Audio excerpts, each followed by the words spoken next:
আসসালামু আলাইকুম। বিনোদন বাংলায় আপনাদের সবাইকে অনেক অনেক শুভেচ্ছা। বর্তমান সময় দক্ষিণ এশিয়ার নারী ফুটবল সাফ এর পারফরমেন্সের দিকে আমরা যদি তাকাই, তাহলে বাংলাদেশ, ইন্ডিয়া এবং নেপাল এই তিনটা দেশের নারী ফুটবলারদের মধ্যে খুব একটা পার্থক্য দেখা যায় না। কিন্তু ফিফা ওয়ার্ল্ড র্যাঙ্কিং এর দিকে আমরা যদি তাকাই, তাহলে ইন্ডিয়া 69, নেপাল 87 এবং বাংলাদেশ 107। ইন্ডিয়া এবং নেপালের বেশ কিছু নারী ফুটবলারদের ইউরোপের লিগ এবং এশিয়ার শীর্ষস্থান ক্লাব টিমে নারী ফুটবলারদের খেলতে দেখা যায়। তাহলে বাংলাদেশের নারী ফুটবলাররা ইউরোপ বা এশিয়ার ক্লাব ফুটবলগুলোতে কেন খেলার সুযোগ পায় না? কারণ একটাই, বাংলাদেশ ফিফা ওয়ার্ল্ড র্যাঙ্কিং এ অনেক পিছিয়ে আছে।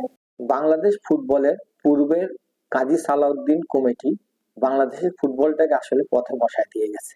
কাজী সালাউদ্দিন কমিটি আসলে কখনোই কোনো ফিফা উইন্ডোকে কাজে লাগায়। তাদের কাছে নাকি ফান্ডই ছিল না। কাজী সালাউদ্দিন কমিটি সবসময় অর্থ কষ্টেই ছিল, কিন্তু কখনো শোনা যায়নি যে এই কমিটির কারো বেতন বকেয়া ছিল। ফিফা উইন্ডো গুলো কাজে না লাগানোর কারণে বাংলাদেশের নারী ফুটবলের ওয়ার্ল্ড র্যাঙ্কিং অনেক পিছিয়ে যায়। এখানে একটা কথা উল্লেখ করা দরকার, বর্তমানে বাংলাদেশ ওয়েমেন্স ফুটবল টিমের যে ওয়ার্ল্ড র্যাঙ্কিং 107, এটা কিন্তু বর্তমান কমিটির সময়। পূর্বের সালাউদ্দিন কমিটির সময় বাংলাদেশ ওয়েমেন্স ফুটবলের ওয়ার্ল্ড র্যাঙ্কিং ছিল 128। ক্ষতিটা কোথায় হয়ে গেছে এবার একটু আপনাদের সামনে তুলে ধরার চেষ্টা করি। বাংলাদেশ ফুটবলে ইদানিংকালে বেশ কিছু এজেন্ট আছেন যারা ফুটবলারদের নিয়ে কাজ করে থাকে। তারা চেষ্টা করেছেন বাংলাদেশের মেয়েদেরকে এশিয়ার কম্পারেটিভ লিগ যে দেশগুলোতে হয়ে থাকে সেই দেশের ক্লাবগুলোতে বাংলাদেশের নারী ফুটবলারদের খেলার সুযোগ করে দেওয়া। যদিও এজেন্ট ক্লাব বা হেড কোচকে কনভিন্স করতে সক্ষম হয়, যখন সে দেশের মন্ত্রণালয়ে ওয়ার্ক পারমিট এবং ভিসার জন্য পেপারস জমা দেওয়া হয়, সেই দেশের মন্ত্রণালয় যখন দেখে বাংলাদেশের ওয়ার্ল্ড র্যাঙ্কিং 107, তখন তারা আর ভিসা বা ওয়ার্ক পারমিট ইস্যু করতে চায় না। তাদের বক্তব্য হচ্ছে যে আমরা ওয়ার্ল্ড র্যাঙ্কিং 140 বা 45 র্যাঙ্কিং এর একটা দেশ, আমরা আরো বেটার র্যাঙ্কিং এর দেশ থেকে প্লেয়ার নিয়ে এসে খেলাবো।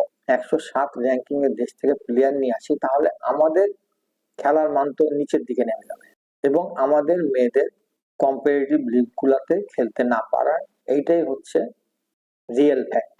আর এই র্যাঙ্কিং এ পিছিয়ে থাকার কারণে বাংলাদেশের নারী ফুটবলারদের এশিয়ার ভালো কোনো কম্পারেটিভ লিগে খেলার সুযোগ হয় না। বাংলাদেশ ফুটবলে অনেক সুনামধন্য ব্যক্তির কাছ থেকে আমরা শুনে থাকি র্যাঙ্কিংটা বাংলাদেশের মেয়েদের জন্য কোনো ম্যাটার করে না। তারা যদি বাস্তবতা উপলব্ধি করতে পারত, তাহলে বুঝতে পারতো র্যাঙ্কিংটা বাংলাদেশের নারী ফুটবল ডেভেলপমেন্টে অনেক বড় একটা ম্যাটার।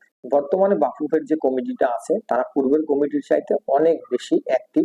আশা করা যায় বর্তমান কমিটি ফিফা উইন্ডো গুলো কাজে লাগিয়ে বাংলাদেশের ওয়ার্ল্ড র্যাঙ্কিংটাকে আরো সামনের দিকে এগিয়ে নিয়ে যেতে সক্ষম হবে। তো ভিউয়ার্স, আমার এই কন্টেন্ট আপনাদের কাছে কেমন লাগলো অবশ্যই কমেন্ট বক্সে আপনাদের মূল্যবান মতামত লিখে জানাবেন।